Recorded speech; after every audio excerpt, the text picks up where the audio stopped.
When you think of Australia, you think of sun, surf and sand. You don't necessarily think of design.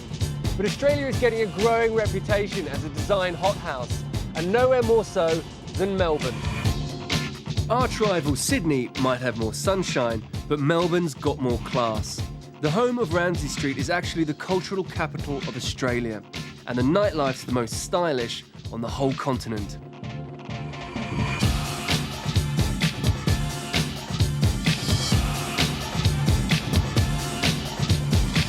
Even before you reach the city, you realise this is a place committed to innovative architecture.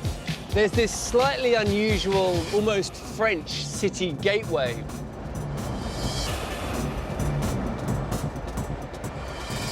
It leads to a tunnel that acts as a sound barrier. It's like driving through a skeleton, all an intriguing introduction to the city. Melbourne ploughed its riches from the 19th century gold rush into suitably imposing Victorian structures. But now the city has changed dramatically. Bold new buildings jostle for position with their more formal forefathers.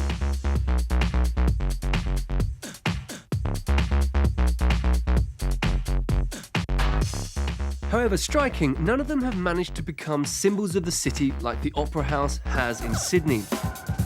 But Melbourne might finally have a proper landmark with Federation Square. The city had been trying for 80 years to bridge the ugly railway lines which blocked access to the river. The end result, this huge new art complex. This place is huge and there's loads of stuff going on, but it doesn't feel big or unmanageable. And that's because the architects have broken it down into lots of different buildings like shards located around this square. So not only does it give Melbourne lots of new facilities, it also gives them a civic centre, a space where they can gather. And that's something the city's never had. Inside and out, it's clad with triangular tiles made from sandstone, glass or zinc.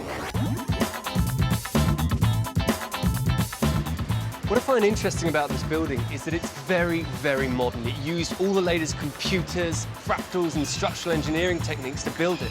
Yet somehow it feels ancient, almost like a medieval cathedral. And that makes it a really fascinating piece of architecture.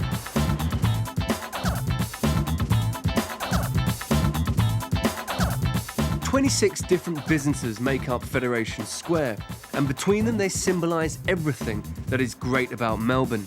You can eat and drink well, and get your fix of whatever type of culture turns you on. This is the new National Gallery of Victoria, and it's the first major gallery dedicated to purely Australian art. This is Australia's art scene coming of age. It proudly shows everything from contemporary right back to where it all began. Melbourne is very conscious of its looks and nowhere escapes tarting up. In the old industrial centre, a former clothing warehouse is now a boutique hotel. The Adelphi has turned a difficult site to its advantage. Its roof boasts a swanky members bar and a swimming pool which stops traffic.